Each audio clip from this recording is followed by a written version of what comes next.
بسم اللہ الرحمن الرحیم۔ اللہم لا تؤاخذنی فیہ بالعثرات، اے اللہ اس دن میری لغزشوں کا مجھ سے مؤاخذہ نہ کر۔ انسان ہے ہم، تو انسان سے لغزش گناہ سرزد ہوتا رہتا ہے، لیکن کیا جی اللہ تعالی حلیم اور اللہ تعالی رحمان اور اللہ تعالی رحیم اور اللہ تعالی کریم ہے۔ اس کا تقاضا کیا ہے جی؟ بندے کو توبہ کرنے کی مہلت دے دیتے ہیں۔ دو قسم کے مہلت ہے اللہ تعالیٰ کی طرف سے۔ ایک مہلت جس کا نام ہے استدراج، چھوڑ دو اپنے حالت پر،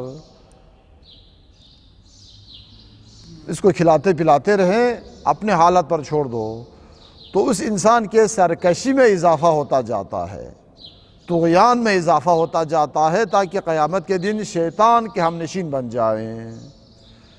ایک انسان کو مہلت دی جاتی ہے تاکہ وہ کیا جی اس مہلت میں توبہ کریں، استغفار کریں، غلط کام چھوڑ کے اچھے راستے میں آئیں۔ تو یہاں پر یہ جو دعا مانگ رہے ہیں، اللہم لا تؤاخذنی فی بالعثرات، جلدی مؤاخذہ نہ کر، مجھے مہلت دیں، کہ مطلب کیا؟ مجھے اپنے حال پر چھوڑ دیں تاکہ میں اس سے بھی زیادہ سرکش بن جاؤں، یہ مراد نہیں، بلکہ مجھ سے غلطی ہوتی ہے، غلطیوں کا میں کیا کروں جی؟ تدارک کروں، توبہ کروں، استغفار کروں۔ وَعَقِلْنِي فِيهِ مِنَ الْخَطَايَا وَالْحَفَوَاتِ، اور میری خطاؤں اور غلطیوں کے عذر کو قبول کر لے۔ اقالہ فقہ کے ایک حکم ہے، احکام میں سے۔ معاملہ کرنے کے بعد متعاقدین میں سے ایک یا دونوں اس معاملے پر نادم اور پشیمان ہو تو معاملہ فسخ کرنا چاہتا ہے۔ ایک نادم ہو، پشیمان ہو، تو دوسرا خندہ روئی کے ساتھ، خندہ پیشانی کے ساتھ اس کے مطالبے کو کیا کریں جی؟ قبول کریں۔ من اقال عثرتہ اخاہ المؤمن اقالہ اللہ عثرتہ یوم القیامہ، تقریباً اس طرح ہے حدیث میں، تقریباً جو کسی برادر مومن کے اقالے کو قبول کریں تو قیامت کے دن اللہ تعالیٰ اس کے اقالے کو کیا جی؟ قبول فرماتا ہے۔ تو کیا جی جس طرح معاملے میں انسان اپنے کیے ہوئے معاملے پر پشیمان ہو جاتا ہے تو وہ معاملہ ختم کرنا چاہتا ہے، تو دینی معاملے میں اقالے کا مطلب کیا جی؟ ہم سے، مجھ سے، آپ سے گناہ سرزد ہوتے ہیں، یہ ایک قسم کا اللہ کے ساتھ غلط قسم کا معاملہ ہو گیا، ایسا معاملہ جس سے ہمارا رب راضی نہیں، تو ہم کیا کرتے ہیں جی؟ اقالہ کرنا چاہتے ہیں، اس کو فسخ کرنا چاہتے ہیں، ختم کرنا چاہتے ہیں۔ اللہ تعالیٰ کو دعاؤں میں کبھی ہم یوں کہتے ہیں کیا جی؟ اِنَّكَ مُبَدِّلُ السَّيِّئَاتِ بِالْحَسَنَاتِ، یہ صفت صرف خدا کی ہے، صرف خدا کی، اور کسی کی صفت میں نہیں ہے۔ یا مبدل یا السیئات بالحسنات، انک غافر الخطیئات انک مبدل السیئات بالحسنات، سیئات کو کیا جی؟ حسنات میں تبدیل کرنے والی ذات۔ غلطی ہم سے ہوتی ہیں، استغفار، ایک توبہ کریں، پروردگارہ بخش دے مجھے، تو بعض دعائیں ایسی ہیں، بعض اعمال، بعض عبادات ایسی ہیں جس کو آپ بجا لائیں تو آپ کا نامہ عمل پہ گناہ لکھا ہوا تھا، آپ اقالہ کریں گے، انابہ کریں گے، استعاذہ کریں گے، توبہ کریں گے، دعا، عبادت، تو اس جگہ پر جہاں پر گناہ لکھا ہوا تھا، گناہ کو مٹانا، یہ ایک گناہ کو رکھ کر عقاب نہیں کرنا، یہ اچھے انسان کی علامت ہے۔ گناہ ہے لیکن عقاب نہیں کرنا، گناہ کو ہی مٹا دیں، یہ اس سے بھی بڑے انسان کی، بڑے شخصیت کی علامت ہے۔ گناہ کو مٹا کر اس کے جگہ پر کیا لکھیں جی؟ ثواب کا کام لکھیں، تو یہ اس سے بڑھ کر کوئی اور نیکی نہیں ہو سکتی ہے۔ تو اقالے کا مطلب آپ ایسے کریں، گناہ ہو جائیں تو ایسے کام کریں کہ اللہ تعالیٰ گناہ کو مٹا کر گناہ کی جگہ پر کیا لکھیں جی؟ نیکیاں لکھیں۔ قیامت کے دن آپ کا نام عمل سامنے آ جائیں تو آپ دیکھیں کہ میں نے تو اس ٹائم پر فلاں کے دن کوئی غلط کام کیا تھا، لیکن یہاں پر اچھا کام لکھا ہوا ہے، تو وہ فرشتہ جو آپ کے ساتھ ساتھ ہے وہ شاید آپ کو بتائے گا کہ آپ سے غلطی ہو گئی تھی، آپ کے استغفار، آپ کے توبہ، آپ کے بکا نے رب کریم نے کیا کیا جی کو ایسا کرنا پڑا رب کریم کو کہ آپ کے لغزشوں کے جگہ پر کیا لکھا جی؟ حسنات۔ وَلَا تَجْعَلْنِي فِيهِ غَرَضًا لِلْبَلَايَا وَالْآفَاتِ، اور مجھ کو بلا اور آفت کے تیر کا نشانہ نہ بنا۔ اللہم اغفر لنا وارحمنا وعافنا واعف عنا فی الدنیا والآخرہ انک علی کل شیء قدیر۔ قنوت میں اس دعا کو پڑھنے کی تاکید ہے۔ اللہم اغفر لنا وارحمنا وعافنا واعف عنا فی الدنیا والآخرہ۔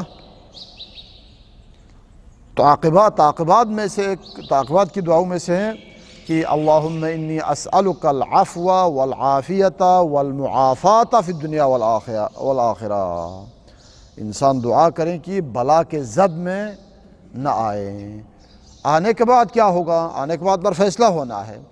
یا آپ صابرین میں سے ہیں تو آپ کا درجہ بلند، ٹھیک، اچھا، الحمدللہ۔ آپ کے زبان اور ہمارے زبان کیا ہے جی؟ ہمیشہ بس غلط باتوں کے لیے تیار رہتے ہیں۔ ایک غلط بات ہو گئی بلا کے زد میں آنے کی وجہ سے، یار میرے اوپر اس طرح کی بلا تو نہیں آنی چاہیے تھا، میں تو کیا جی انبیاء اور اولیاء کے ساتھ تھے، مجھ پہ تو اتنا بلا نہیں آنا چاہیے تھا۔ بس ایک بات ہو گئی، آپ 10ویں منزل سے نیچے گر گیا، ختم۔ امتحان انسان سے لیتے ہیں، کب لیتے ہیں؟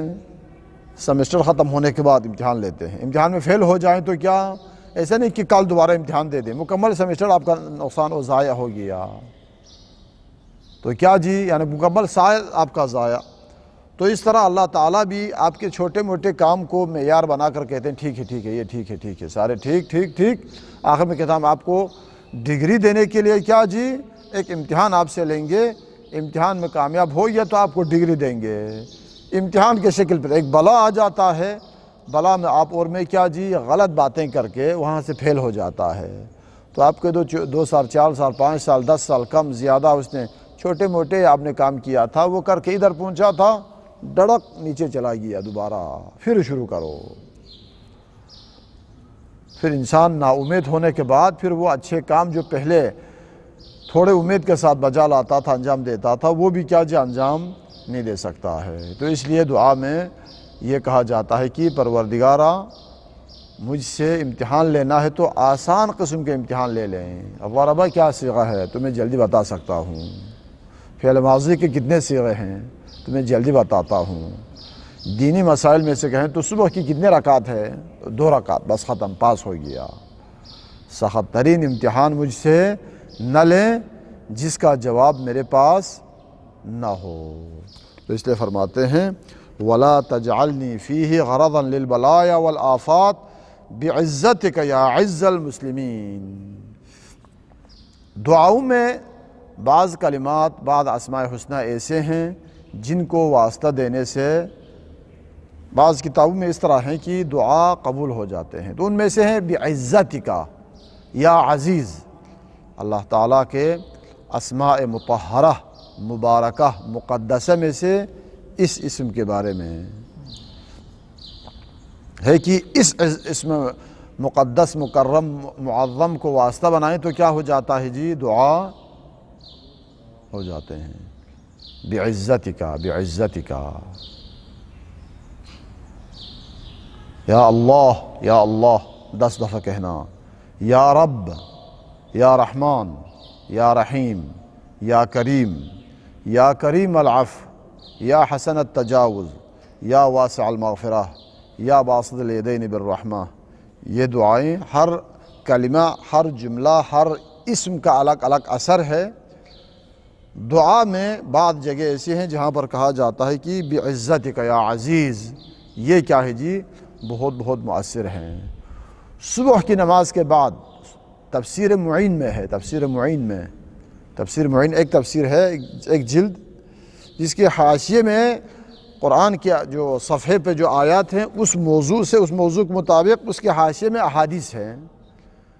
اگر آیات انفاق سے مربوط ہو تو حاشیے میں انفاق کی احادیث، قرآن کے اندر توحید سے متعلق آیات ہو تو احادیث میں کیا جی، توحید سے متعلق احادیث، نماز سے متعلق آیات، نماز سے متعلق احادیث، بس اس حد تک، اور کوئی بیان نہیں ہے۔ جس طرح ہمارے ان قرآنوں میں ہے نا اصل متن قرآن اور حاشیہ، تو قرآن متن، حاشیے میں قال یقول کچھ بھی نہیں، بس قال رسول اللہ صلی اللہ علیہ وسلم، حدیث ختم، قال الامام صادق علیہ السلام علی حدیث۔ جو نیچے متن میں جو قرآن ہے، قرآن کی آیت کے برابر۔ تو تفسیر معین میں ہے کہ صبح کی نماز کے بعد 40 دفعہ یا عزیزو یا عزیزو یا عزیز اگر کہیں تو تقریباً اس طرح ہے کہ وہ انسان باعزت ہو جاتے ہیں، لوگوں کے ہاں عزیز ہو جاتے ہیں، اور کیا جی، اس کی پریشانیاں، مشکلات باعزت کیا ہو جاتے ہیں جی، دور ہو جاتے ہیں، اس کی مشکلات حل ہو جاتے ہیں، حوائج شرعی پوری ہو جاتی ہیں۔ نماز صبح سے پہلے، نماز تہجد کے بعد یا اللہ کو 66 دفعہ پڑھیں، 66 دفعہ پڑھیں تو کہتے ہیں کہ اس کی کیا جی، اور بعض مشکلات، پریشانیاں دنیاوی اخروی وہ کیا ہو جاتا ہے جی، حل ہو جاتا ہے۔ اس میں آپ اس صفحے کو دیکھیں، خواص سے اسماء حسنہ، تقریباً سورہ حشر کے آخر میں ہے نا، هو اللہ الذی لا الہ الا هو الملک القدوس السلام المؤمن المہیمن العزیز الجبار المتکبر، یہاں پر اسماء حسنہ کے اس آیت کے حاشیے میں تقریباً ہے، خواص سے اسماء حسنہ کے خاصیات کیا کیا ہیں، وہاں پر یہ ہے۔ تو اس تفسیر کا آپ مطالعہ کریں کہ کون کون سے اسماء حسنہ کس مقام پر تلاوت کرنے کا ثواب اور اجر کیا ہے۔ اللہم صلی علی محمد و آل محمد وعجل فرجہم۔